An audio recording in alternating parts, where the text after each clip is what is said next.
Danes faced some challenges at IEM Sydney. Despite this recent shortcoming, they fought and maintained the #1 position in the European Pro League. Recent roster changes and suspected unrest have left Liquid an unpredictable force as of late. Their online form is impressive, but they are in desperate need of an impressive showing on the main stage. This new-look Mouse Sports roster has shown major promise over the course of the online season. Their mix of firepower and unpredictability leaves them a dark horse for the Pro League title. The surprise of the NA division, with a completely new roster, Energy managed to qualify for the finals for a shot at furthering their Pro League success. Despite recent shortcomings, Natus Vincere remains one of the deadliest rosters in the scene. If they have managed to address some of their issues, they could well surprise here in Dallas. After several roster changes, Optic finally stabilized, qualified for the finals, and even made it to the semifinals at IEM Sydney. Can they go one step further in Dallas? Welcome back to ESL Pro League Season 5 Finals. This is the Xfinity Analyst Desk. We've had another bit of a change. Vendetta has taken off, and Vendetta has taken off. On a Vendetta. Yeah, skip something there. And we've brought Chad back in. Yay! And Yanko's still here. That's always the good news. You guys are super excited to have me back, right? I'm pretty hyped, yeah. Yeah. I don't care. Yeah, he doesn't care. Either way, we're going to get into Group B action now.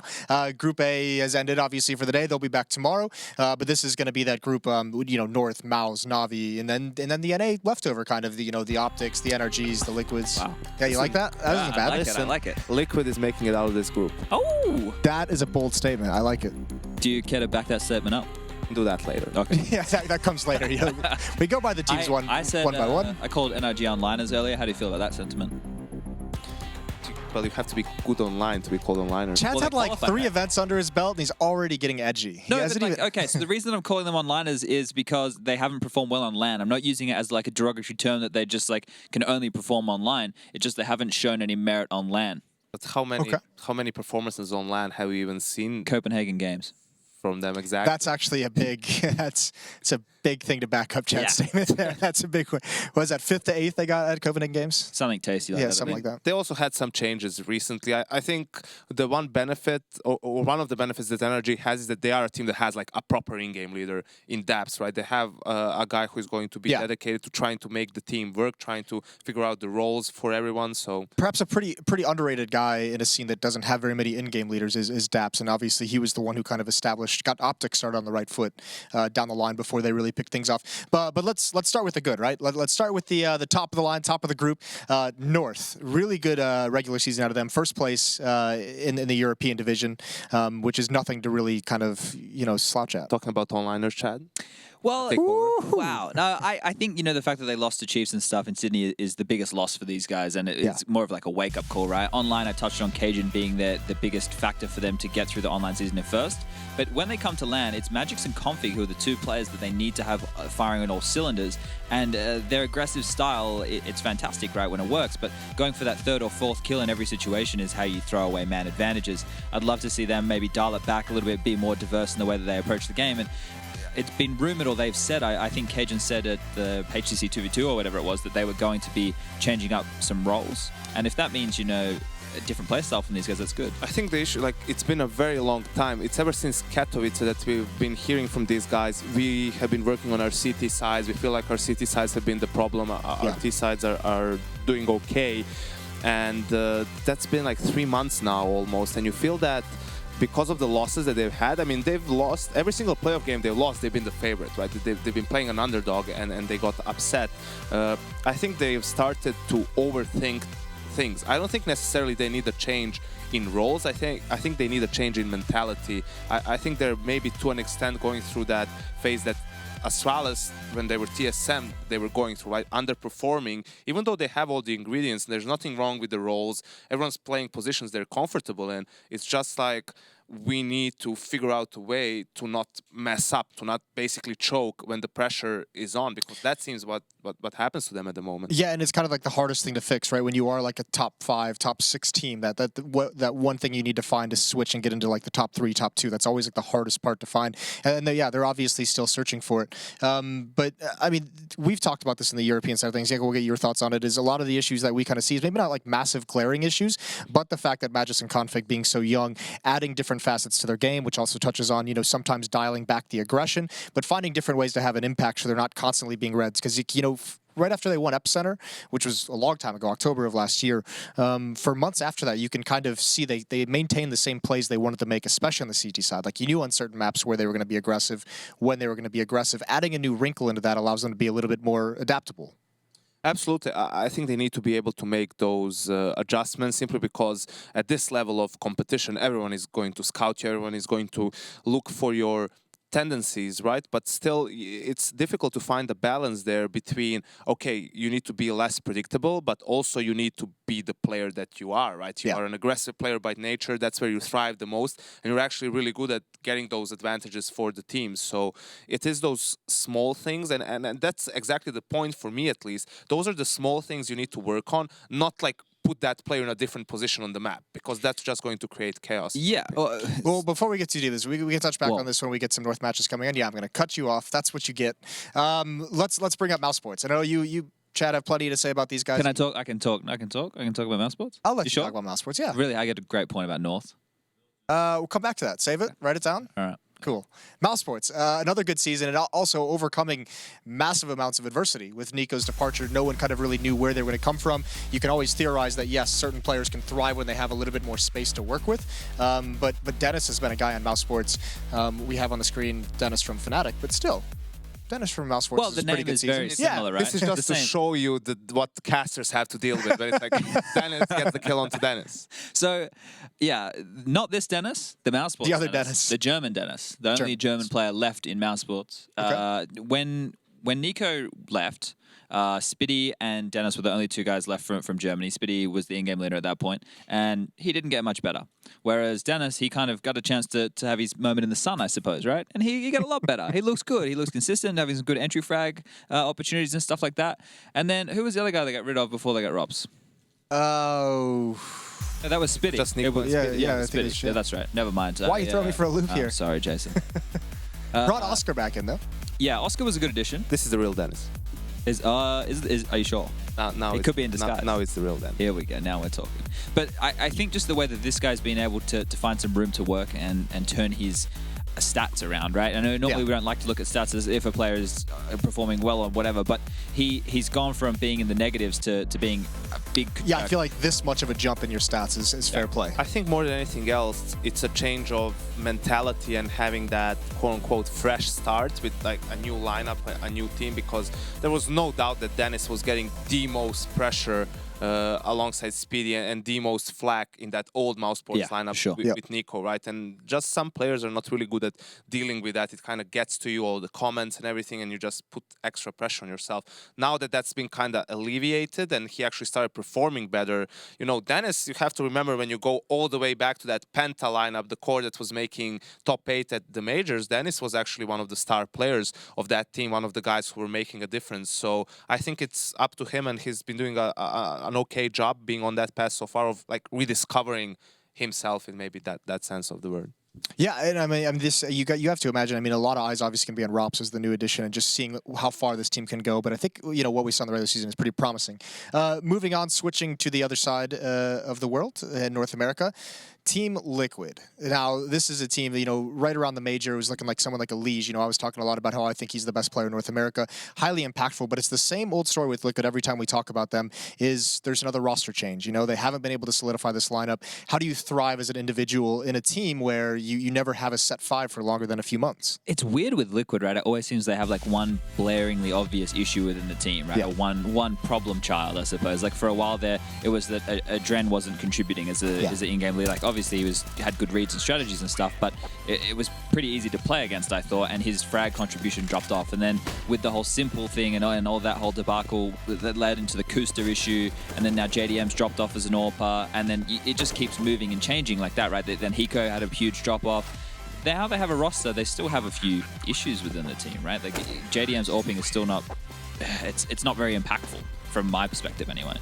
I feel like I can agree that it's not amazing, but I think recently after they established this stable roster, probably even ever since Stanislaw joined the team, I feel like he has been performing better. I actually have really high hopes for this team. I think the roles are there, the structure is there, like they have also the way they play. That I've seen a good amount of them play in ECS online. You know, not to talk about online results, but just how they play. They are a very proactive team under Stanislaw. They're not a passive team. They're going to wait around for their opponents to make a move. They are going to be the ones dictating the pace of the game. When they are a man down, they will look for ways to react, to try and bring back the numbers advantage their way. And for me, those are the signs of a healthy team. Now, on top of that, they have skilled players, Elish, Twists, and so on. The question will be, how will they perform now on LAN? For a team that in North America has looked like they've been poised to take the crown away from Cloud9 for like the past 2 years, essentially, is this the best lineup we've seen with them now, with Zeus as a coach, Stanislaw as an in-game leader, finally have that situation settled down, Twist coming in, a young star who's had some pretty good impact early on. Is this the best lineup that we've seen Liquid have? I agree. I think it is. The only thing, what they lack slightly, besides the fact that they need more time to, you know, play as a team, practice and get coordinated, is probably JDM getting back to that level that we saw around Cologne last year, basically, where he can really be the difference maker. I remember them saying, you know, that he had all the freedom he wanted. I remember, I think Hiko said it in an interview, right, that he was allowed to do whatever he wanted. But there's a difference between giving an AWPer freedom to do whatever he wants and like actually supporting him to go for those frags. Even though you can be like, if you're not an AWPer that has a lot of ideas, you need to build plays for him to make him confident and give him a chance to find impact, because it's very difficult. Once you get shut out as an AWPer, you might be a bit timid to go for it. JDM doesn't seem like that guy, right? He loves to keep going for that AWP as opposed to a rifle, and that's what you want. But I think their biggest issue, and probably with the addition of Zeus and Stan, that might change, is building a way for him to be more impactful in the game. The difference between him as an AWPer and the AWPers they had in Optic when Stan was in-game leading there was everybody could kind of grab it and be a combat AWPer, like Mixwell, Tariq, Naf as well would AWP from time to time, and those guys would all use the AWP relatively aggressively, whereas JDM is actually more of like a hardcore AWP of what you would expect. It's just going to be interesting to see if Stan can use him properly. Or if Zeus can help figure out that kind of problem. You'd put a lot of that on the coach as well. We touched on Energy a lot. I get the feeling that we don't have a lot of high hopes for them in this tournament, so let's kind of gloss over that for now. Do you know the 5 members in this roster? Peter, he doesn't have a broken ankle. I'm not throwing you under a bus here. I'm just, this is the thing with Breezy, this team, right? It's Breezy's in there. It's Breeze, Naf. Peter, Daps. No, Fugly, and Lil Man. Yeah, Lil Man replaced Marky, the stream sniper, right? Yeah. Was it Days that he was stream sniping? Yeah, but I mean, I'd stream snipe Days if I was in a game with him as well. Okay. That would just, why not? Yeah, Tilt him. Tilt him off face of the earth. Psychological warfare. It's hard to have a lot to say about these guys. Listen, there's no rules in ESEA Rank S games, Chad. You go for every advantage you can get. You're a scumbag. Yep, absolutely. So, let's go to the other team in this. Optic. Optic are also a very interesting team to discuss at the moment, simply because they also had roster issues. They brought in Jason R on trial initially, and he also became the in-game leader of the team, which is very strange because you have a team that's been together for a very long time, had a lot of success, and then you have a guy from the outside who's never played on that high of a level, and he's supposed to lead that team. And we saw recently that him and Hayes have been signed on as permanent members, but that's only as well for I think a short period, right after the major cycle ends, pretty much, which tells you that, like, okay, we have no one else at the moment, we kind of have to roll with this, but we are not 100% satisfied with how our roster looks like. Yeah, I think it's a weird place to be in. It's like a limbo period, right, for these guys, because obviously the 4 of them who won the E-League final and all that kind of stuff, they have the talent to be a good team. It's just how much of an impact was Stan's in-game leading, how much of that can they carry through. When you watch these guys and they were good, it was because they had amazing individual performances and lots of multi-frags, which isn't a huge thing to do with in-game leading. Maybe that's just confidence in the way that you're approaching the match or approaching a game, but it wasn't like, I didn't think that their style that was coming out of Stan was anything amazing. If you just have a strong in-game leader that makes you believe, that's kind of different than, you know, not having anyone. It strikes me as some of the criticism that we had of FaZe before they brought Kerrigan in was like you have all these really Lost strong voice. players, but you don't have like that one voice that's saying now we go. And I think that was what Stan provided because one of the big strengths of Optic when they had that run at E-League at ECS finals was how quickly they just swarmed and overtook bomb sites. We don't really see that same kind of attack and aggressiveness out of them at the moment. Yeah, not together anyway, right? Yeah, and it actually, I mean, another team that's having that very same issue where we just don't see the aggression that we expect out of them is NaVi. Like, how is this team kind of not really stepping up with all the talent they have? Bringing in Simple in was supposed to put him over the edge. Now, obviously, they lost a little bit of the in-game leadership, but I mean, how is this team still kind of just being a big question mark? Much like G2 looks usually pretty good in group stages, but just can't get it done in series. Well, I think the big change for me is when they went from Starix to Andy, right? For me, in at least the online portion, it looked like they had an idea of how they wanted to approach the game. It wasn't just we're going to default on the CT sides and hope we make our frags. They looked a lot more assertive. It looked like they were going after kills and using that talent. And then the switch on the T side they moved away from the super slow paced. I think this was even with Starix in the team, but they started to take advantage of players like Flamey and Simple who love, a bit of aggression. They're doing a lot of explosions, a lot of faster strategies where they'd walk up, do contact plays, and then just flash and go and make a lot of frags. And I think that's a really good change, a good mix-up for them early on, and it was catching teams off guard. Now it seems like it's faded away from that, and they might need to look back to the more structure and strat-based style to be more of a consistent team versus these big dogs. I don't know what to expect from them after their poor performances recently. I think for them, they had a couple of big issues. Like, obviously, the main one is the coaching change rule after they kicked their in-game leader to bring in Simple, and then you have Seized, who kind of needs to learn how to do it, needs time to get adjusted to it. And I think now he has had plenty of time. I think in addition to changing coaches and adjusting roles, perhaps that's one of the big things why they have been performing maybe slightly better. Another thing is their map pool has been very, very poor at the beginning, right? Some of the maps that they were really known for example, Cobblestone, really fell off. So again, that's something where you really need to put in the time and figure out, okay, what does our map pool look like now? Well, one of the big pieces that they lost that was actually making them such an impactful team was Starix, and he is actually now on Team Spirit, who's playing in the Mountain Dew League, which we've seen a lot of teams come up through the ranks now to rise up and join the ESL Pro League. So that's kind of a cool trick to see if Starix is going to have some success and bring another team up to the professional level, because we've seen how big of a drop-off it is. NaVi seemed lost ever since his voice has kind of been a departure. Now, we're going to get into the Group B action. We're going to take a quick break, but when we return from it, it is going to be Group B starting up with these matches, so stay tuned. We'll be right back. ESL Pro League is brought to you in part by Intel, Lenovo Legion, Xfinity, ESEA, Pay Safeguard, Mountain Dew League, Logitech G, and Zowie.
Hey Future Pros! The Deagle is one of the most powerful pistols in CSGO.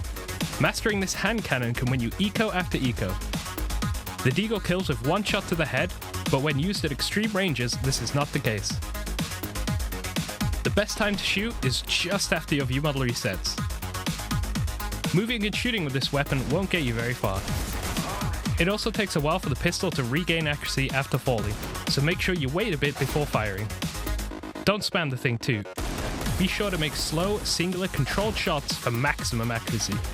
And now let Nico take it away.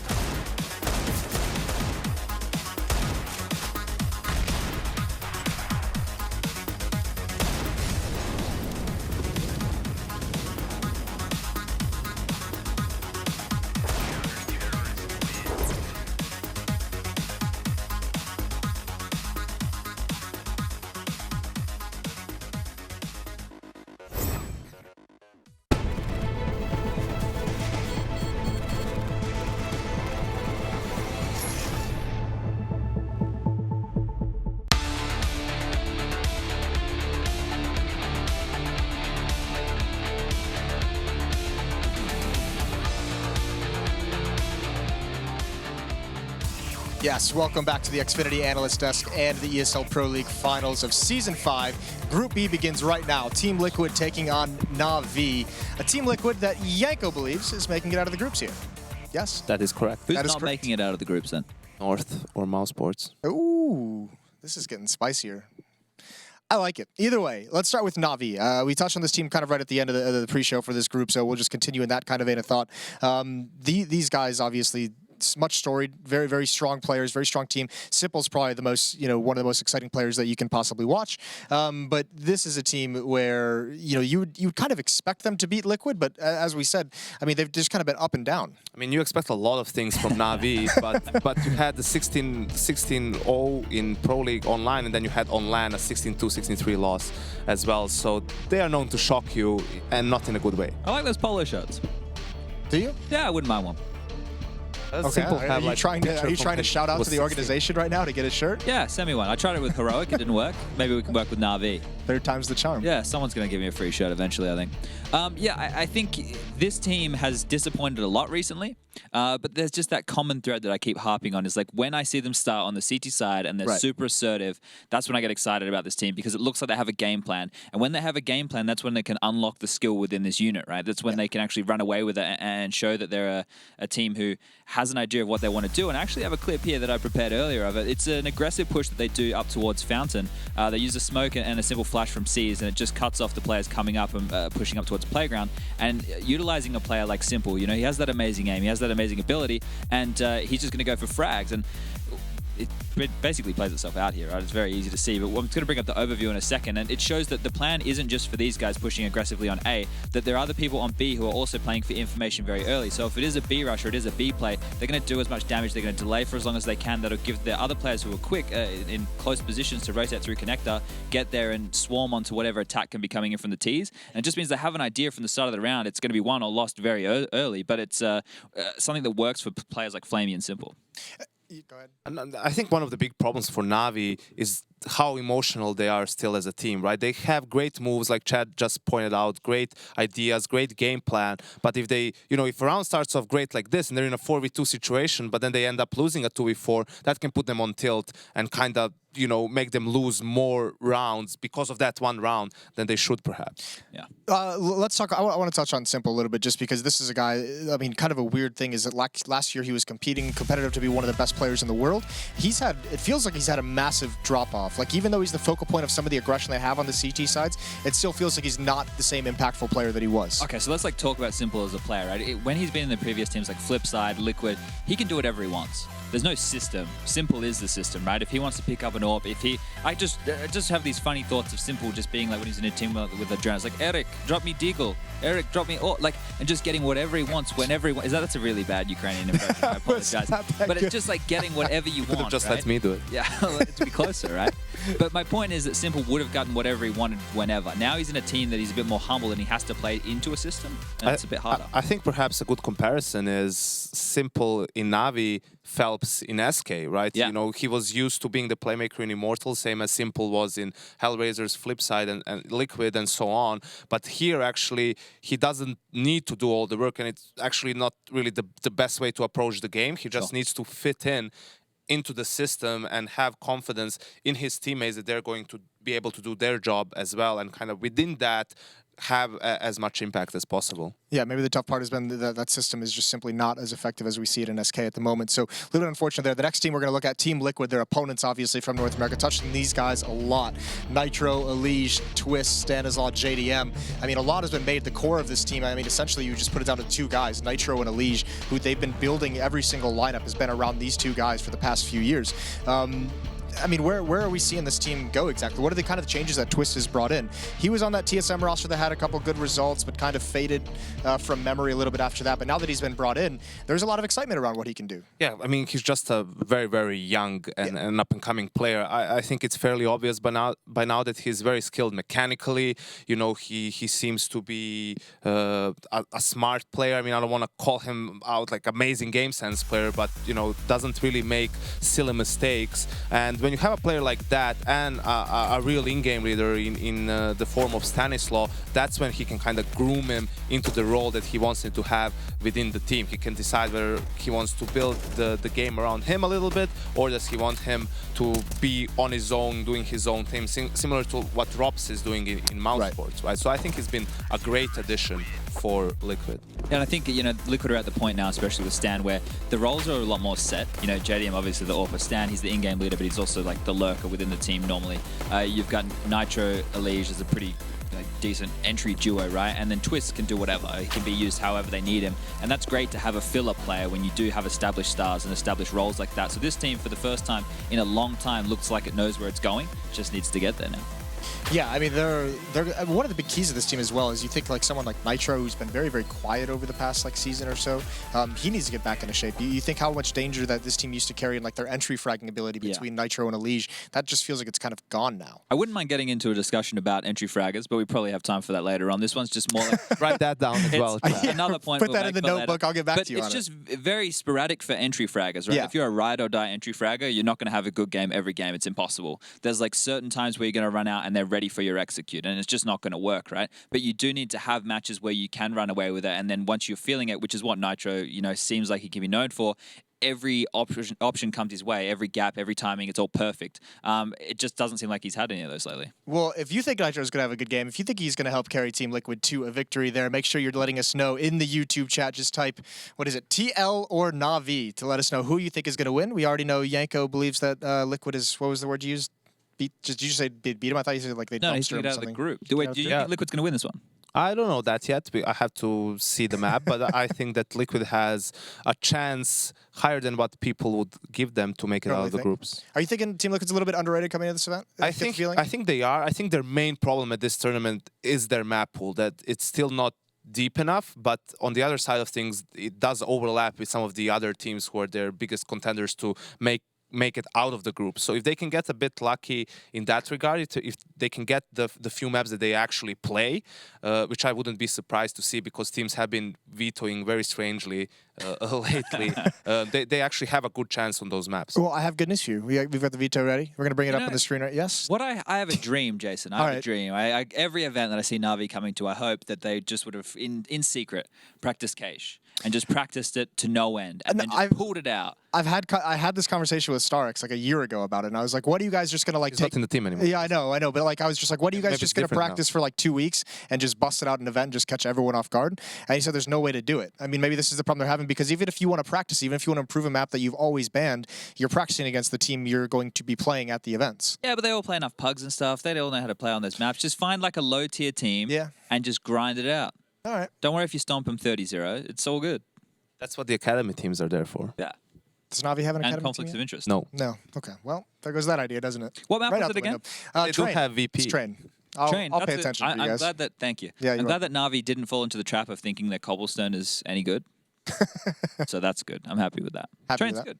Yeah, that's the thing. I mean, Train is an okay map for Liquid, but when you go against NaVi, Train is one of their strongest maps. Obviously, you're going to have a tough time, but you know, NaVi has been known to start off slow in some of the tournaments, to get upset by lower tier teams. So we'll see what Liquid can do here. Yeah, going to be a tall task for Team Liquid, see if they can start this tournament off on the right foot. But for now, we're going to take it over to your casters. It's going to be Blue and Dick. All right, thank you very much, Moses. And we are getting ready to jump into this first match here now for Group B on Train Days. What are your opening thoughts as we do get prepared to jump into the match? I mean, I think this game is wide open for either team, really. I think this is a good matchup. Both teams kind of know each other decently well, you know, having played against each other a good amount before. Liquid, you know, I think now that they do have Twist, I don't think they have any excuses anymore. I think they've had enough time to get him acclimated, to give Stan enough time to have everybody on the right page. And I've been saying it for a while. I think this Liquid team is going to end up being, like, arguably the best NA team over Cloud9 and Optic. You know, full NA team, obviously not including SK. And I think this is their chance to prove it. And hopefully prove me right. Yeah, well, we'll have to see, because their first attempt at it back in Austin didn't really fare so well, unfortunately. So now we have to see what they can do at the Pro League Finals. But we are getting into it, and Elige will start us off with a nice first kill as he gets aggressive on the outer bomb site there. Remaining portion of the T's, for the most part, are focusing on what's going to appear to be an Ivy play, but they're still keeping the bomb back by T-Con as well.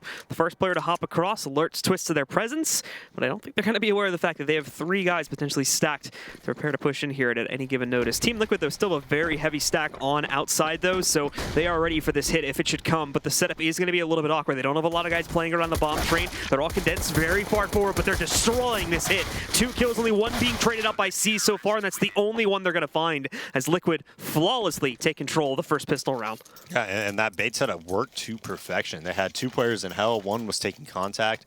The T's saw him, and they saw him move to Sandwich, and they all just got paralyzed.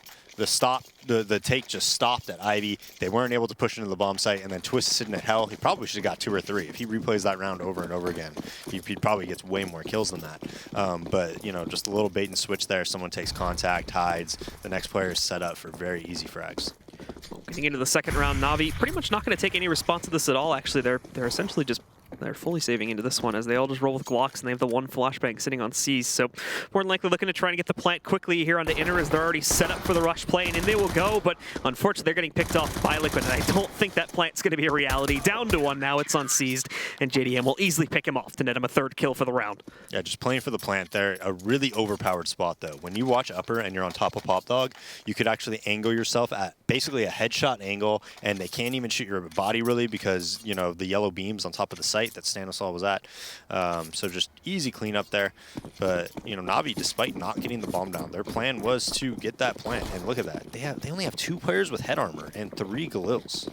Yeah, so this is going to be a little bit rough, to say the least, into the first gunner, but they're sticking with the strat as they do deploy pretty much everybody to this box hall, same as the previous round, this time with a lot more to work with, but it's still not a great buy. However, Team Liquid's still working with a lot of SMGs. You still have the Scout sitting on JDM. Few players now, or at least one on Elige, has gone up to the full M4. Besides that, the one big advantage they do have over NaVi right now is the utility side of this one, as they have way more. They have already used quite a bit of it, but still with 3 smokes and 2 mollies to deploy here, that could set up for a great defense, and we are going to start to see NaVi lurk their way into the B bomb site now. JDM tagging 1, fortunately not able to make the connection for the kill, but he changes that as soon as he goes to the repeak there. Eliminating Edward. Stanislaw's next up to bat here. Simple did trade out 1 kill, and so will Guardian, but JDM is continuing to do damage from the backside. Nitro attempts to go for his flank, but the timing on it does not work out. Seas is still there, waiting for that play. So this ends up going down to a 2v2. Now Twist has a chance to catch a player on the cross, but misses that. So Guardian just barely survives the encounter and evacuates over towards the box halls with 17 HP. And now with Twist and JDM deploy up to the bomb train to try and retake this. But they are dealing with a lack of intelligence in terms of what's on the site. The smoke will go over the bomb to get them a little bit more coverage, but look at this from C's. They haven't checked for it. He's going to have free reign on the flank. He's killed 1. Twist trades out 1 more from the NaVi side, but C's moves in to shut things down and allow them to claim their first round. I mean, this is dangerous, though. So they're going to call a pause. It is a tech pause, though. But Liquid has a lot of money. They're going to be able to get... They can even get a double op setup if they want. And NaVi's at a dangerous point right now because their buy still isn't going to be good. They only won with 1 alive.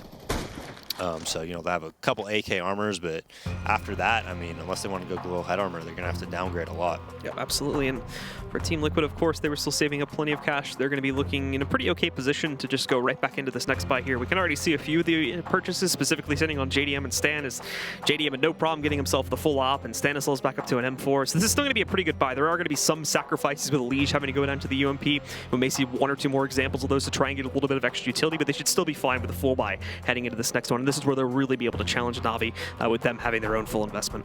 Yeah, it was a really strange start to this game for NaVi to even buy in that third round. I mean, they had a plan going in. Train, you could usually get that bomb down going out upper, doing what they were doing. Liquid was just set up very, very well for it. And I figured once they didn't get the bomb down, they would actually like switch it up, but they just went straight for it. Galils, AKs, and you know, just going to that third round despite not getting a plant in either round and buying up. I thought they were just gonna, you know, if they don't get the plant, just save up or maybe get some deagles and just try to work some picks. So this is going to be a pretty pivotal point to see who can get this early control of the economy. Nitro, though, in that last round, going up the ladder, that was like the play that kind of lost Liquid the round and gave NaVi a really good chance to win the round. That was the play right there. Had he been more patient, what you want to do there is you don't want to go for that home run play. That's kind of going for the home run play. You don't need that. It's 3v2. You know exactly where one player is who just planted. You got to wait to flank until you spot where that second player is, or just go very, very late, right? If you go late, that's enough, because for obvious reasons, if you have JDM, maybe goes to Cloud, he scouts towards upper, he doesn't see him, then Nitro's going to be able to flank and see him right there, right? Yeah. So, you know, that was the play. Nitro needed to be more patient there. So still waiting to fix some of the issues here with NaVi, but it should be resumed as soon as those have been resolved, folks. In the meantime, though, this is going to be a very, very pivotal round, really, for both teams here. As NaVi took the risk in the third round. It paid off then, but now they have to make sure they can follow it through and close out on this round as well, while allowing Liquid minimal saves going into it here. As Liquid are also going to break their own bank, rebuying into this next round. Really, whoever wins this next round out is going to take early control and have that free round or two, while the other team is forced more than likely into a save situation. Yeah, I mean, it's a dangerous call if you're NaVi to do that third round buy, knowing that you're probably not going to end up winning the round clean, especially when you've got 3 guys with no head armor, right? Which SMGs can just, you know, rip apart. And we don't really know if it's something that's going to pay off until this round happens, right? If they win this round, then obviously it paid off. But if they lose this round, it could be pretty devastating for them at the start of this game. Liquid might build up to a really good economy. They might, you know, obviously they'd pick up a couple AKs and whatnot. Yeah, and this is what could potentially just reset them and let Liquid run away with a bit of an early round advantage if they're able to push it. And we should mind you, the last time we actually saw NaVi play on this map was in that very unfortunate upset that they had against Misfits, and that was back over at DreamHack Tours. So this is the first time they're busting it out since then, of course, so we'll have to see if they're going to have better luck against Team Liquid. They did also beat Misfits previously in that event, though, so it was just, I guess Misfits had some really good adjustments, and they were able to come through and end up winning that best of 3 that happened a few weeks back. But now we have to see if NaVi were able to make their own adjustments to win it against Liquid, as I'm sure Liquid is going to be trying to capitalize on some of those same things going into this match. The group stages being very important to push through and get yourself a better spot in the playoffs. Yeah, and if I'm JDM here, I'm saying, okay, I have an op. I know 100% they don't have an op. It's impossible for them to have an op at this point. We saw all 5 of them purchase, obviously. So I know I have a giant advantage right now. I know they probably don't even have much utility in the form of like Molotovs and whatnot as well. I have everything open to me to just get a pick. Like, I have every option is open. I could pick upper. Most likely there's not even going to be a Molotov there if I'm CT upper. I could push Ivy. Every single option is open. I could go super aggressive. I could do whatever I want right now. And that's what JDM needs to do. Like, this is the time when you're a main opera. If you watch Fallen in this situation, he's going to take matters into his own hands, and he's going to do work in a round like this and win the round for his team. And we need to see JDM do something aggressive here. And you can see the final results of the buy as well. Pretty much everyone except for C's ends up with just the basics here, either the rifle and the 1 or 2 grenades at most, whereas Team Liquid are able to spread that out much better, and they only have to downgrade 1 player. Everybody else does end up on the M4 or the Apple. Look at how aggressive Guardian's going to be directly outside, wrapping over to the left side into the short lane now. He definitely spotted a player sitting behind E-Box previously, but now he needs to try and capitalize upon that as he also has more teammates moving out with him. Specifically Simple, sitting directly behind, and a few others still trying to get into position of what could turn into a pretty fastly executed default style of play on the outer bomb site here, but they need to make sure these guys in the short lane can actually make some progress, because right now they're stuck. Nitro's going to peek into it though, but it works out for him as he's able to eliminate Simple and bring things back down to a 5v4. He leaps down or falls or something though. He's caught mid-reload, and Guardian is able to trade that back, but now Elige finds himself in the battle. He's able to find an additional pickup here for Team Liquid, and Flamey will battle back, bringing this down to a 3v3. Next up will be Seized, who also makes his mark over on Ivy, eliminating Twists, bringing this defense down to just one player on either site. And now the outer bomb site is open for the taking here. All they have to do is eliminate Stanislaw, and they may find him very well for free. If we did see, I believe it was Seized, check the other direction here, but he's gone through over here towards CT spawn, probably trying to counter out that early rotate if he could find it from JDM, but at the moment, not going to be catching it, which is now giving more room for Stanislaw to investigate. Moving up, he's definitely spotted the barrel, but he's going to be boxed out just in the nick of time by Seized as he saves his own teammate's life. That pretty much seals the deal for NaVi on this round. JDM is going to try to run, set himself for maybe a kill or two, but more than likely will end up trying to save that out.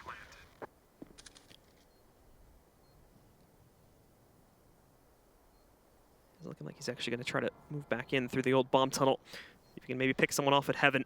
He will have to deal with some pressure from Seized in there, but a nice shot, and he hits the kill anyway. Unfortunately, takes a lot of damage, though, and will now be down at 7. So he does need to look into options to evacuate outside, and he's taking a pretty typical path over here towards Ivy, just making sure he does it very, very carefully so as not to lose that gun and only end up with a 1 kill to trade it back. Definitely still doing decent damage to NaVi here, but they will come out on top at the end of the round, and with Liquid's money for the most part being drained out, I highly doubt they're going to be able to justify forcing into another next round, but we will see. Yeah, and 2 things that round. So first off, JDM, although he didn't have much of an impact besides that kill at the end, he actually did allow his team to stack 4 outside. So he took inner box hall control. They had 4 outer. That's enough. Like you should be happy with that. If you're JDM, you're saying, hey, we had 4 guys outside. Yeah, we weren't able to hold it. But it's okay. At least I took advantage where I could. So JDM actually did do his job because he took a lot of map control, allowed them to have 4 outside. But Seized made a really nice play. And if you notice, when Seized was in the back lanes flanking like that, everybody just paused. Everybody just waited. And they just waited for him to get that info, to make that play, and then open the round for everybody else and make it an easy round to win. It's going to be much more straightforward this time from NaVi. They're just going full speed into the B bomb site. Now, unfortunately, that is going to cause at least the loss of 1 player with Guardian going down. I think that may end up being one of the only losses they suffer from, however. But just as I say that, JDM manages to sneak in 1 more kill before he's traded back out by Simple. And Twist really just on a mission to try and retrieve the gun if he can find it. There it is. He's got the op in his hands now, so we'll see if he can do any additional damage, but it's not going to happen. Simple puts him down to the ground quickly, and NaVi will take the lead away out of the hands of Liquid. Yeah, no sense in JDM dying there. Now he doesn't have an op. When he easily could have saved one, or at least took NaVi players down. Train's one of the easiest maps to actually save an op on. Just a lot of long-range battles. It's really easy to get exits and then fly around the map. You know, maybe if they plant inner, play around, you know, CT spawn, kill one. If another one's there, kill them, right? And just make your routes, right? You know, when the guy's going to come out Z, you can go to the back lanes, get that kill. It's pretty easy to get exits and save that op. Now, unfortunately for him, he's not going to have one, and we all know, of course, one of the faults of JDM as a player is that, yeah, his op's really great, but, you know, when you get him on an M4 and whatnot, he's just not at that level, right? He can't produce nearly as well. Nope. So now we are going to see the reinvestment rolling in from Team Liquid. Just sorting through a technical issue once again, guys. So as soon as that's fixed, we are going to be live once more. NaVi, though, able to build up a little bit of money off of just how much they sweep through that last run there. Still taking a few losses, so it is keeping the money a little bit. At least they have a bit more to try and force them battle back in the event. And Liquid does kind of try to take back control by winning out this next gun round. So giving themselves a little bit of a fortification by picking up 1 round there in a pretty clean fashion, and Liquid, of course, going for the full save. Now they're going to be in good terms to rebuy, just as you were mentioning out with the op on JDM. He will have to go down to either a UMP or a rifle, or maybe even a shotgun if he's going to want to continue to play inner. Maybe another option here to try and work towards as well. Yeah, and, you know, it did pay off, right? That 3rd round buy. They win that, they win the next round. It's 3 in a row now. Looks like they are just about ready to go. Yeah, so I know they're working on changing some stuff out, so we'll see if that ends up falling through as cleanly if they need to try and change something else up. But still very early on in the game, so a lot of time for both teams to really bounce back here. It is Liquid's half, though, where they need to try and solidify things a bit better and make sure they start off with the leads, they don't fall behind, end up on some like 9-6 deficit or something. But it looks like we've been unpaused, so we're going to be jumping back into it now. And we'll see once again who is able to try and take back control as both teams are going head-to-head. NaVi's risk on the third round so far paying off and allowing them to take the lead, but are they going to be able to keep it, or is Liquid going to piece themselves together now that they're back on the bye? But not having JDMs off anymore is certainly going to hurt them, as we end up in another 4-1 split, and it's now Stanislaw actually playing over here towards inner currently. JDM's going to be on the rotate in Z, and it's going to be a pretty quick one as NaVi are very loud over here on the White Halls again, leading up to the box room. So that is going to immediately sound the alarm and cause for the rotate, which is within those first 5 or 10 seconds or so to bring JDM to the other site. Not a whole lot of movement besides that, though. NaVi just making some noise so they can push back any aggressive CTs, and it's worked out for them as they'll have that control of the box halls. But this definitely is not going to be a confirmed B hit anytime soon. They're just following the pattern since so far when NaVi has taken box halls control. It's been a pretty quick hit following it through, but Flamey patiently waiting this out, nets his first and now second kills against Nitro and Liege as they get curious, try to move themselves up towards Z, but unfortunately pay the price as Flamey shuts them both down, and now there's basically an open A site that they can try to walk into here. Twits not even trying to peek into the Ivy tunnel, he's played it back and trying to punish any aggression. JDM with a bit of a fast rotate in through Z, but he fails to check the direction, and Guardian unfortunately is going to end up sniping out Edward, but in the process takes down JDM as well. We'll have to see if we can get that on replay. Now it's down to Stanislaw and Twist as they rotate into the site here, and Twist specifically finally going to start to move in, but Guardian just going to pick him off. Once again, another player down with no sign of any trade coming in anytime soon, and this will send Stanislaw back to save. As it's going to be NaVi taking control of another gun round. Yeah, and I mean, the idea is fine by Liquid. You don't have much utility. You're up against a better buy. You know, they have the AWP, they have all the nades and whatnot, so you want to take some type of map control. What I don't agree with is when you do that and you have those two players pushing as Guardian chases down Stanislaw to end the round with a 3K or a 4K. 4K if you include his teammate, I think. But if you're going to push inner there, you should not have JDM inside as well, because you're taking the risk at outside, right? So if JDM's at E-box there and you kind of play a little bit, you know, back at inner, then all of a sudden maybe JDM could save the round if they go there and say they trade even, right? Yeah. And they go 1 for 1. Then they come out ladder and they kill that guy, and then JDM can get 2 in the back or something like that. It doesn't make any sense to have your rotator going to the spot that doesn't have any action at. So the idea, although is right, as NaVi is just cleaning this round up, I mean, essentially a full eco by Liquid. It's just going to hunt for exits now. I think the execution just, you know, it's just not like well thought out right there. I think a few players in Liquid bought armor, at least Standard. I don't know if anyone else tried to invest towards it, but NaVi showing no signs of struggling here in these rounds at all. Stan and Twist, the last two alive. Flamey does miss the little head peek there, I think, from Twist in that occasion. So he's going to have to fall back here, and C's will take his place, but he goes down as well. So at the very least, Liquid getting a little bit of damage in, but it's not going to last for very long. And at this point, NaVi losing that one player is not really going to affect them too much in the long run just yet. As you can very well see, C's is sitting comfortably at 9.6K at this point. Yeah, 8-4 for C's, JDM at 9-4, both players leading the way.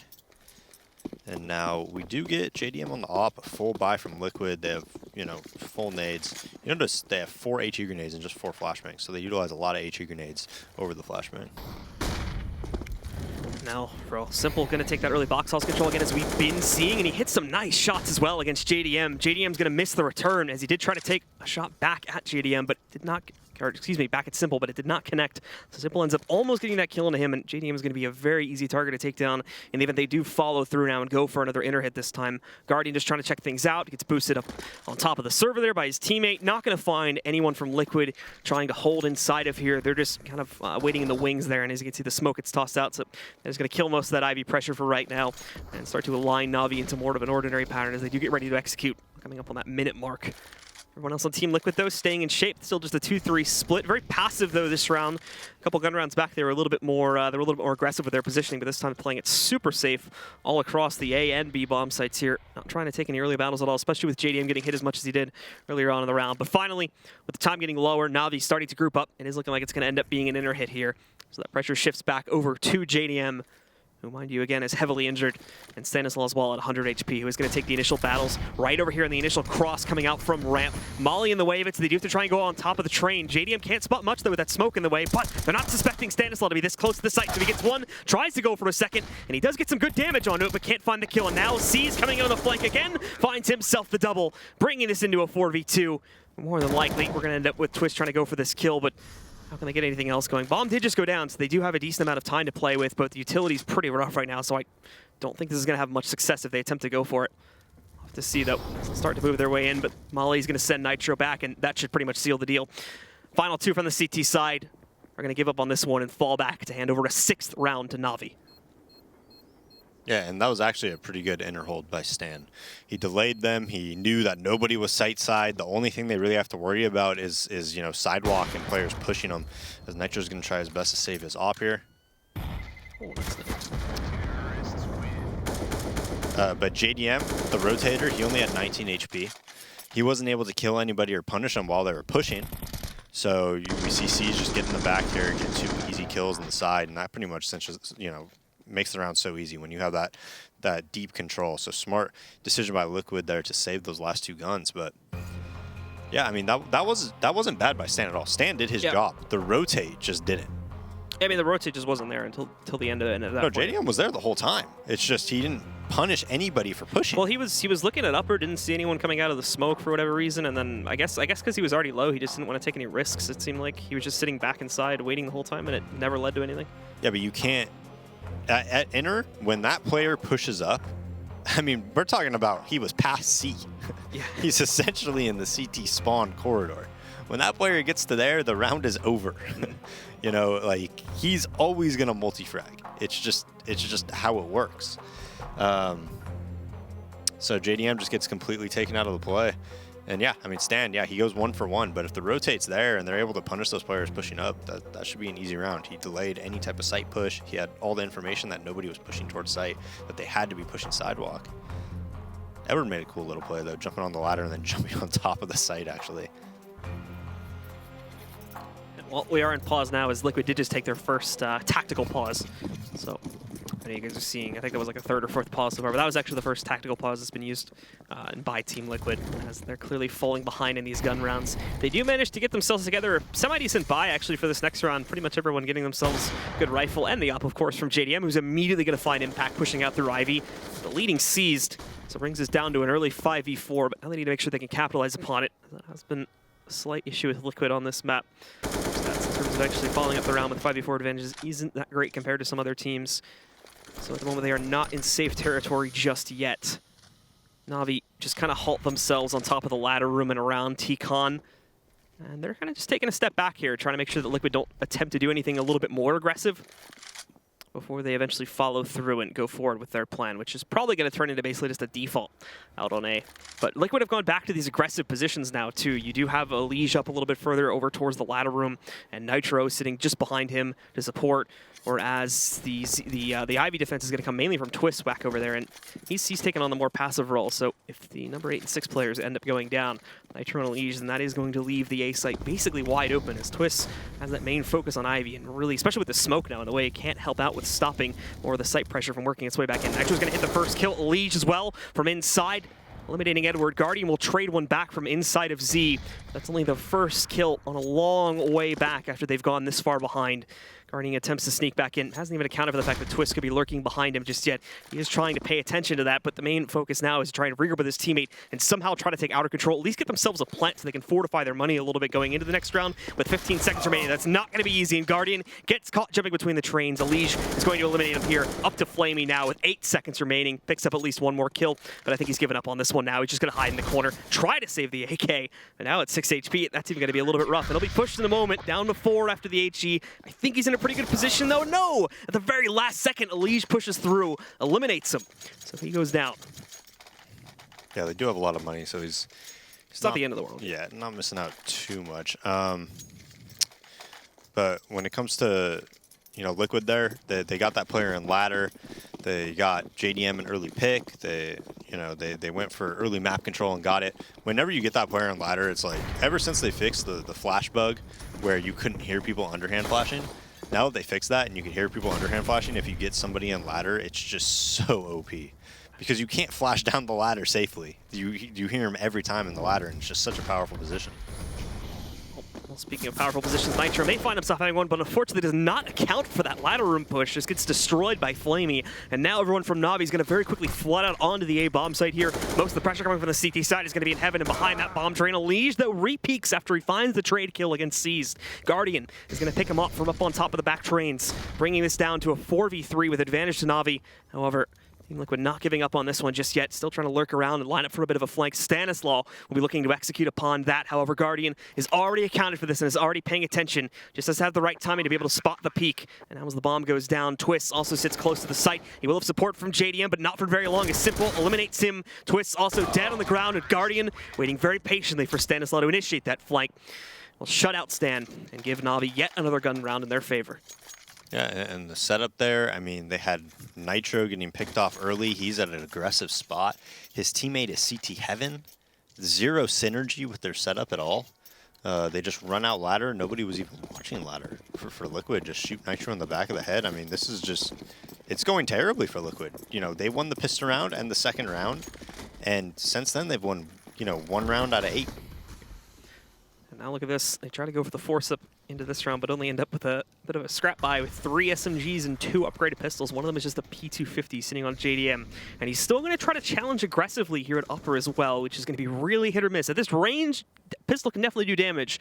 It's going to be a very luck of the draw sort of thing, and it works out well for him as he's able to eliminate Simple. He still has support in the site as well, coming from Stan. He's got a UMP, which is obviously going to be that much more capable weapon. We're up on top of Pop Dog. He's already going to be able to eliminate one. JDM gets back into the battle, finds a second, and now Stan's ready to fight again as well. As he goes for the reload, JDM does spot the rifle of Guardian there, and they try to knock him out, but it's not going to connect on the shot. They flash him, though, but unfortunately, they get greedy in chasing him, so finally, JDM's going to go down, but Stan and Twist finish off the round as on a force buy. Team Liquid finally are able to piece together another one. Yeah, much needed from Liquid. I mean, they needed that to get them back in the game. If they lost that round, NaVi would have cruised to an easy victory. That gives them a chance, though. They're still very far behind. NaVi might have already done enough damage to win this game. You know, if they just have a decent CT half, it should be enough for them. You got to assume they probably get at least 1 more round here, just the way things have been going. But Liquid gives themselves a fighting chance. And immediately Navi's going to go back to trying to take a little bit more aggressive control so they don't get boxed out of areas like the ladder room. So they'll go for quick control there. Twist has got to be careful as there is a boost up. The Guardian can spot over this smoke partially, and damage has already been done by the player who's lower on that boost. Actually, it's Twist. He brought down to 36 HP. Elsewhere on the map, Simple is able to eliminate Stanislaus back over in the box halls. And now Flamey was just going to walk right in. Nobody's paying attention to T-Con right now. So goodbye to Elige. He's not even going to have a chance to respond to that one. All of a sudden, down to a 5v3, and Liquid very quickly losing their positioning across this map. As NaVi just tries to set up a little bit of a smoke setup so they can get themselves into the site with that bomb. Well, one CT still remains over here inside of the White Halls, but as soon as he peeks further back into the main corridor, Guardian is going to take him out. Now leaving just 2, both of which centered on A at the moment. But Twist, at the very least, is finally able to pick up a kill for his team as he eliminates Edward, but that's going to be short-lived. Seized trades that kill back, now leaving just Nitro in the play. He's got 1 for himself so far, and decent damage to a second, but they know exactly where he is, so they can take this nice and slow and play it out. Nitro somehow not killing Guardian there, over to his USP now. A little bit sloppy at the end, but Guardian does close it out and guarantees another one for NaVi and resets Liquid's losing bonus, pretty much guaranteeing a full save for this round. Yeah, I mean, this is just, Liquid is not playing well at all. Just strategically, as individuals, whenever they're trying to push, they're getting punished. I think the only time they've been successful is when JDM pushed Ivy, right? Yeah. I think every other time they have tried to get aggressive, they have failed at it. Well, they're going to get aggressive, at least in terms of their buy again, as the money losing, but it's to get reset. A few players were sitting up around like the 4K marks. As you can see, Nitro gets himself the M4. Most, however, are floating at around 1,800 or less. So they can only get like P250 in armor to play with in this upcoming round, which is not going to lead them in the best of straights. But they had a very similar force in the last round they won, so maybe they're thinking they can pull it off again. That's basically just going to be a wait-and-see sort of thing, as Navi's continuing the same similar pattern that they've been using, just grouping up their players and going for early box hall control. And the B-site's going to be open, too. If they try to go down ramp, there's no one defending it right now. It's a full 5-man stack out on A. Yeah, I mean, this is. I think this is a smart call by Liquid. They know, Navi knows that they're force buying, right? And they saw how it went last time at Enter. So they're thinking, hey, Navi's probably not going to go in there again after, you know, what happened during the last force buy. Let's just stack outside and hope they try to adapt. We'll see if Navi does adapt. Doesn't look like they will. It looks like they're going to, you know, go with this type of, you know, I don't want to say anti-eco, but, you know, anti-force buy strategy. They did start to rotate a few more to at least have that extra presence on inner. As you can see, there's shots going off now from Nitro as he holds just outside of Z. No commitment, though, and he's only here for a short amount of time. He's already started to rotate back in, but we are going to see a little bit of fake outer pressure starting to work its way over towards the A-bomb site, mainly from Edward right now. Has himself what should have been a free kill, but actually can't follow through and eliminate JDM. So he's going to get flanked on by Stanislaus, pushed up in the short lane, and down he will go, giving them a 5v4 advantage and the extra rifle, which they didn't have before as well. So just a little bit of a bonus there, but the bomb will go down into an open site. And now Liquid have to see what they can do with this scrap together arsenal. They've got man advantage. They don't really have utility, and they also don't really know what's going on the inner side either. So positioning is just going to be a big guess.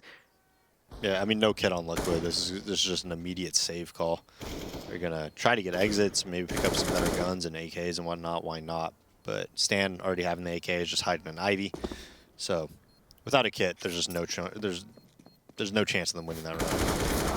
Twist finding at least one more pickup here against Simple as he pushes his way in through CT. But the last man that could try to find some impact is going to be a leash from on top of the ladder room. Uses the bomb explosion to mask his noise of him jumping up on top, and there we go. Moves in, drops the Opper as well. So at the end of the day, Navi do not carry much forward here. Thankfully, we're in the 14th round, so only really just 2 more rounds to worry about anyway. And they're still looking okay. If they drop this one, it's definitely going to be a little bit patchy going on to the 15th round, but they should still be able to make it work. And already with 9 rounds on the T side, they're probably going to be satisfied regardless of the outcome. Yeah, so a tactical pause comes out from Navi. They're going to talk this one over. They know this is an important round for them to, you know, try to get double digits and close out this half strong. But Liquid, the main problem that I'm seeing right now, I mean, there's a lot of problems, a lot of issues with what I'm seeing in the CT half. But Nitro and Elise are not on the same page at all. I mean, on outside, we've seen, I want to say twice now that Nitro has died just, you know, not even looking at the right spot, probably assuming, obviously, that his teammate's covering the other side, right? When he was at E-Box, they just come out team mid and shoot him in the side of the head. When he was on top of the train and Elise was CT heaven, like, the setup made no sense. Yeah. Again, when they pushed team mid, it was just so poorly executed. They were just tiptoeing around the team mid area. Flamey sees their shadow, just pre-fires both of them essentially. They are not on the same page at all, and you need your 2 outer players to be on the same page. There was another round too where Liquid was on an eco, granted, so they probably weren't expecting much to begin with, but they had a guy sitting in that little cubby at the end of Ivy, and someone from Navi literally just walked right up and popped him in the head. Like, didn't even get a chance to respond to that. They weren't even paying attention to Ivy. They were just trying to watch the short lane. JDM. I think that was Nitro. Hits that first shot though against Guardian. So brings us into a nice 5v4 for these guys to work with. Follow through, yet to be seen just as of yet with the round beginning. At the very least, though, they knock off the upper from Navi. And then we'll give them a little bit of extra presence to work with here now. The time ticks down, and Navi showing a very similar strain to what happened the last time they went down 5v4, 4v5 early on in the round. They are just going to be holding back, taking a few moments to themselves, making sure no one else from Liquid is also trying to get aggressive, and then following through with that same plan, which really could go either way at this point, since they're just split 2-2 across the map now. Yeah, and I mean, that's what you need to do if you're Liquid. You need to take something away from Navi to make it easier on yourself. And they finally do that successfully. So now they're going to boost over, I think. Top of that box, yep. You see SK always do this on CT side. Seized is investigating the site now. He's going to see this relatively open, so I'm curious to see if this is going to change up the other two's play style here at all. If they'll try to go back towards ladder room or something like that. So they were still prepped, I should say, to go just directly for another inner hit. With 30 seconds left, they need to make this decision very soon, as they are running out of time actually to execute. Now they want to work their way all the way up to the bomb train, though. Flamey's going to be able to box out Twist over in the old bomb tunnel. Oh, no, actually, JDM hits a nice shot against Seized on the rotate in from Z. We're also going to see a Liege get knocked out by Edward as he drops down to the ladder, and though they had a successful flash, Flamey picks up another kill. 10 seconds left to get that bomb onto the ground. That's still very important as we're in a 3v2, now a 3v1, though, and the bomb is going down, and they already know where the last player is at. So a little close there for Navi, but they do maintain control. And they should be able to claim a 10th to get them into double digits going into the 15th round of the half. Yeah, and that was 4v5, right? But even though it's 4v5, Liquid has no Ivy presence at all. Twist is responsible for watching anybody going through Z to CT spawn, I guess, because he was watching CT spawn as well. He's responsible for anybody coming Ivy to peek old bomb. and anybody pushing Ivy to the back lanes. So that's just too much to ask of one player to watch 3 different spots in a spot that they're completely open to every other spot when they check the other spot. Yep. It was just too much to ask of one player, and you know, he's going to get shot in the side while he's checking one of the other spots, and that's exactly what happens. That just opens up the round. So Nitro is able to save the 5-7, which unfortunately is still not going to be that great, as I think it's going to end up getting tossed over to someone who can't buy a UMP or another SMG for this upcoming round. And yeah, that ends up basically just being JDM's secondary. Is the best he can get himself as a scout going into this 15th round. Everyone else is going to end up on those SMGs, 3 UMPs. Decent amount of utility, actually, but look how aggressive they're going to try to get this time. 3 guys going up into box halls. I don't even know if Navi's going to expect this, actually. They're not paying attention at all. They're going to hear it for sure. They bail the heck out of here. Legion wanting to chase it, but can't do it now. They're going to be set up inside, and more trying to work their way out. But look at how aggressive Stanislaw is being. Pushes up, does great damage to 2 players who can't kill either one, and now it's a killing spree coming out from Navi. Nitro finally trading it back, but what's important here is he got the bomb and promptly just smoked it back off to prevent anyone from coming in to trade him back out. He could bring Twist down here now if he wants to, or just keep him up on top to watch for the flank. Now they're going to find themselves in a little bit of a trickier situation as they are kind of forced to wait this out. Thankfully, this all started within the first couple seconds of the round, so they have plenty of time to wait this. Seized is the one up on top. I believe they are going to try to box these players in. However, Smoke's moving out now. Gets reapplied inside of the ladder room, so delays this situation even further. These are the last 2 alive from Team Liquid, however. So this is basically their final stand, as they have to try and pull off this 2v4 while only having control of this little tiny room. They won't get mollied out. There's none remaining on Navi. They do have presence from both sides, and immediately Seas moves in. It's a great dink through the box on top of Twist, and he will go down on the following peak. Edward follows it through with one more pickup, eliminating Nitro, and that is going to be Navi up 11-4. Second half, guys, is coming up in just a little bit. Stick around for more action between Navi and Team Liquid right here at the EPL Pro League Finals.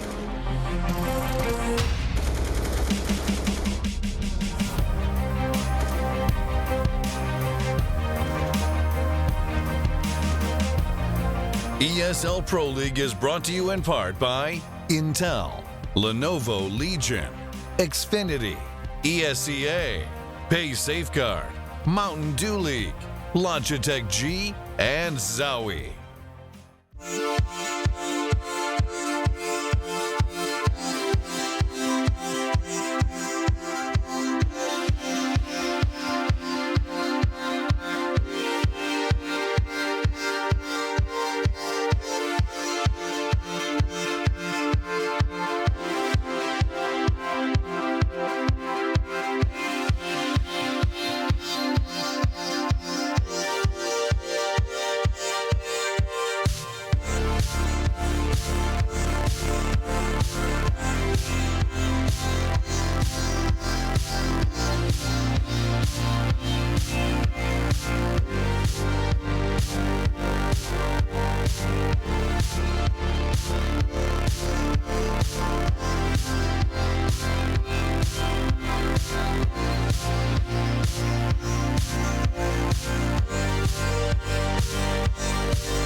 Well, welcome back once again, ladies and gentlemen, to the ESL Pro League Finals. We're still here in day 1, but starting off Group B, we have NaVi versus Team Liquid, and NaVi coming off of a stellar first half, hold the lead at 11-4. Team Liquid just falling short in so many of those gun rounds, seeming out of position, communication not really there, leaving players out in the open and just getting free kills many times, and allowed for NaVi to hold this tremendous lead that you now see before you.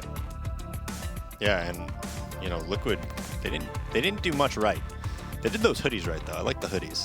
They're kind of like the Dodger ones, Oh yeah, like Sam, you know what I'm talking same, about? Like font and everything. Yeah, I think they look pretty cool. But anyways, yeah, they just were not on the same page at all. Liquid had Nitro and Elysian outside. They weren't able to get anything, any type of early aggression. Stanislaw died at inner.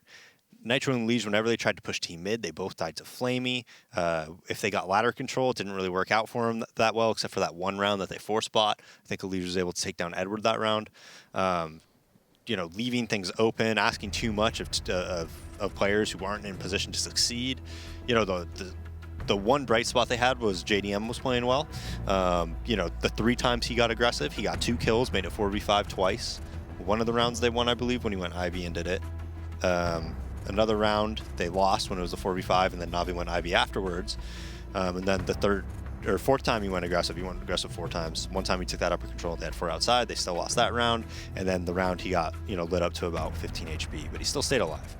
So JDM was the only thing Liquid was really doing well, right? He was the only one really performing, doing his job. Stanislaw had a few good attempts at like really good flanks on gun rounds. The problem is it almost always got read by NaVi. Like the 2 or 3 times he attempted it, it was like just immediately killed as soon as he went in. But that's always going to happen if your outside players don't do their job, because they have, you know, too little responsibility to worry about as a T.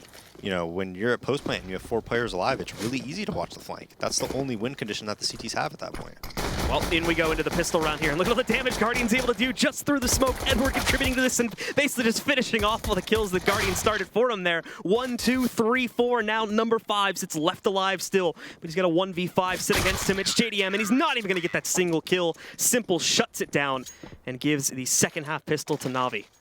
Just an absolute slaughter. I mean, through the smokes, just getting lit up. I don't even know. How much damage did they even do that round, Blue? Not much.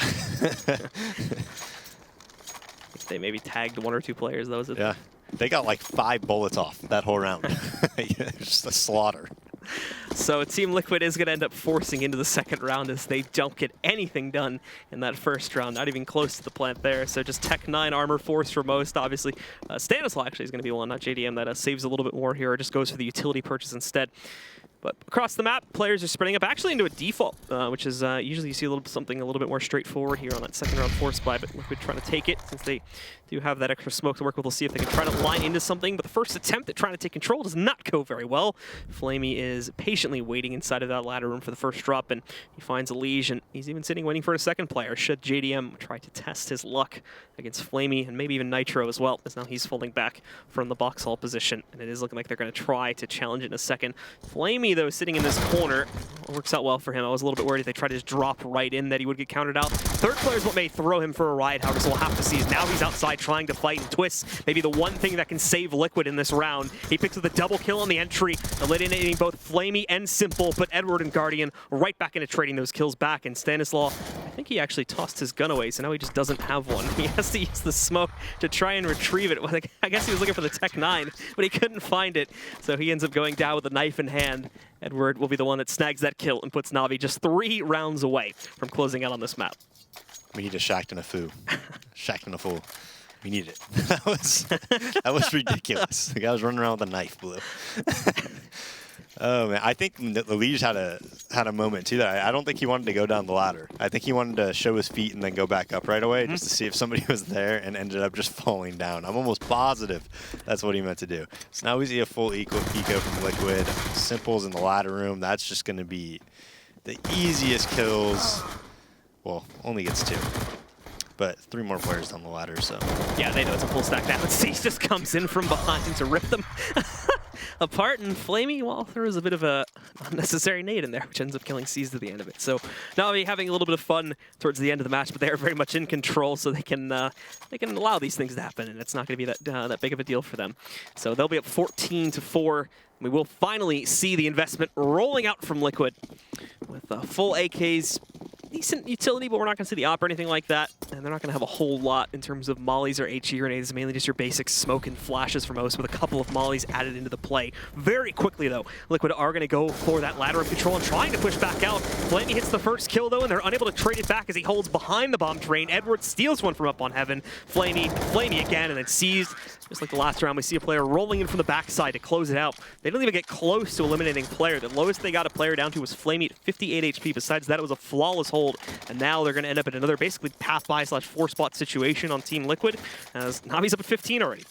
Yeah, I mean, C is just full flanking. Flamey hitting those initial shots to, I mean, he gets a 3K on the round. It's just the slaughter right now, Blue. It's just so easy for NaVi. It looks like a community college team versus the Warriors. Yeah, and once again, Simple just having a good old time inside of the ladder room, picking up 2 players before getting traded back out. They won't attempt to follow through on that one this time, as we all know how well that one went. So they do just kind of go back up the ladder and hold in the halls for right now. But what more can they do? Even with that traded kill, it's still 3v4.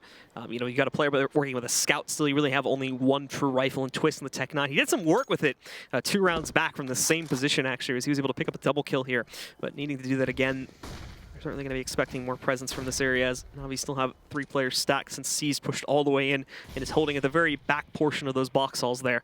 So there's no reason for any one of these 3 players on NaVi to rotate out, and they're just going to try to pick them off one by one. They've already found Elige, it's a player up on top of the blue train here. Edward should be able to spot at least one of these 2 in a second, and there we go. Down goes Twist. Only one remains. It's going to be JDM as he runs for his life to try and stay alive, and the upshot not getting the full kill is going to seal the deal as NaVi take dominant control here. But the first match of Group B goes their way with a final scoreline of 16-4 here on Train. Yeah, and I mean, if Liquid wants to beat really good teams, they need Elige and Nitro and, you know, to be like their best players, right? JDM was the only player doing anything worthwhile that map. I mean, everybody was just, you know, Twist actually, he didn't really have a chance. He was just Ivy most of the time, like just kind of doing his own thing. Nobody was really coming his way that much. But Elige and Nitro, man, just not on the same page. That was a really bad CT half. I mean, that led to, what, almost like 2 or 3 free rounds just because off of getting those kills, they were able to take like free outer control. I mean, half the time, they weren't even watching each other's back at all. There was zero chemistry there, and I don't know why. Like, both these players have played with each other for a long time. They both know how to play Train, trust me. And anytime they tried to take anything away from NaVi, they could not do it unless it was JDM. JDM was the only one who had any type of success. All right, well, we are going to throw it back over to the analysts now to try and break down this game and see just what happened and what went wrong with Team Liquid there. Yes, a dominant performance from NaVi over Team Liquid. Thought it might have been a close game, but I mean, the casters just summed it up very nicely. We mentioned on the desk that JDM was going to be someone who has to show some impact on this team, and he did, but unfortunately it came at the cost of very much everyone else on the roster. Yeah, things started pretty good for Liquid, and then took a bit of a twist there, and things were simple for NaVi from there on out. I don't know if I can crowbar in any other names. Don't you, Yanko? What else can I get in there? Work at Elige more than you can chew, Chad. At this point, like you need to tone it down a notch. Maybe when we get into some later games, I'll try. The analysis, the everything. That's usually used as like a pick me up when we're all exhausted at the end of the night. You're looking pretty tired. Yeah, thanks. This is fun. Yanko, what'd you think of this game? I think a big problem for Liquid was just like the holds were completely non-existent. I mean, no matter what NaVi did, if they would go for a bit of a faster execute towards the outer bomb site, or if they would take their time, go for map control, and then, you know, they just couldn't hold mostly towards that mid/pop dog area, which is, as Daze pointed out, was where Elige and Nitro were for most of it.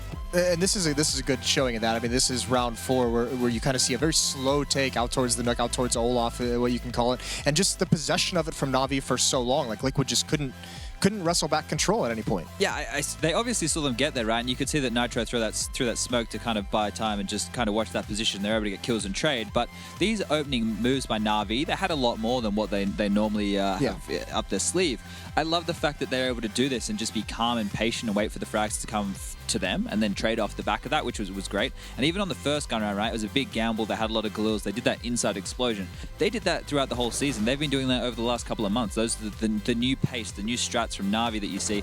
And the fact that Liquid didn't prepare or know that was coming and still play relatively like one player on that inner bomb site, it was a bit weird to see. I think moves like this made Liquid very uncomfortable because they see the players go out and then for 20 seconds they're just holding it. And you can see the Liquid players just jumping around, trying to get any information, any vision basically on the NaVi players, and eventually NaVi just outplays them with their patience. But I think that another one of the problems for Liquid was that their money situation for the most of that half wasn't really good, and that makes it much more difficult for you to hold outside when you don't have the incendiaries to throw immediately, the smokes to buy time, the flashes to pop flash maybe into T main and try and get some map control, right? That's where things are going to get extremely difficult for you. And sure, at some point they did have enough money, but you know, NaVi just outplayed them at that point in time. Yeah, and this is the thing with pacing as a T side, right? If you know that the other team doesn't have enough money to stop you,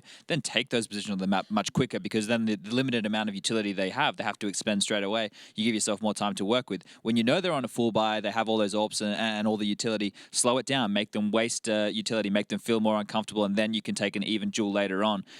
With what Yanko's touching on, when you don't have the economy, you have to take risks as a CT side. You have to do push as a unit, you know. And if you wait too long, if you let it get to the late end of the half, they know it's coming. You've exhausted every other opportunity you have, and then it's like, oh, they're probably going to push. Let's just set up for something like that. And we saw that in the last round where I think it was it Nitro and Twist got stuck in Pop Dog with the bomb. Yeah, right? they pushed through Inner, and it kind of got sniffed out a little bit early. And yeah, they were just stuck in there with the bomb for the rest of the round.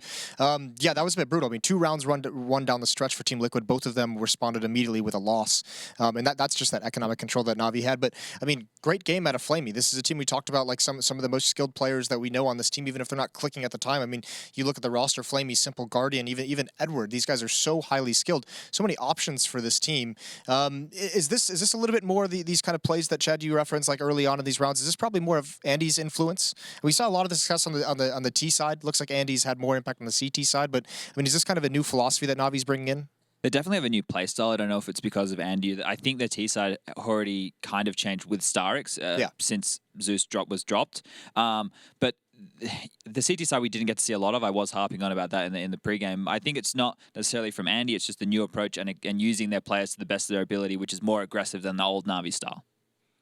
Did we see anything out of Liquid that we liked? I mean, I know you've talked a lot about how they've been improved recently, and obviously this roster seems to make a little bit more sense. But is there anything that Liquid, I mean, it's a 16-4 loss, so I mean, looking for silver linings, is there something that they can build on? I mean, silver lining is JDM playing well, because we were pointing him out as a player who needs to step up, you know, at this level of competition, needs to have more impact, and he did that. Unfortunately, he was the only one from the team really performing. I would have liked to have seen more from Liquid in terms of just trying to be aggressive, trying to adapt, but I guess all things considering, it's very difficult knowing how Navi in general likes a slow methodical play style. If you try and push Ivy, for example, you might just have Guardian far back towards T-spawn waiting with an AWP, and at that point you're losing players for nothing. So in the end, it was they just got, you know, completely outclassed in this game, and you wouldn't really expect them to beat Navi at this point just yet. So just hope for better performance in game 2. Yeah, and what we have coming up next is going to be Mousesports taking on NaVi. We're going to see NaVi one more time. This weekend, though, we're going to be in Dallas. Semifinals on Saturday, the grand finals on Sunday. If you guys want to meet up with us in Dallas, check out the website, proleague.com/Dallas. You can get tickets there. Come see the show. Come meet these fine gentlemen. Come see all the teams and players. We'll see you guys this weekend. When we return, like we said, it's going to be Mousesports take on NaVi, so stay tuned.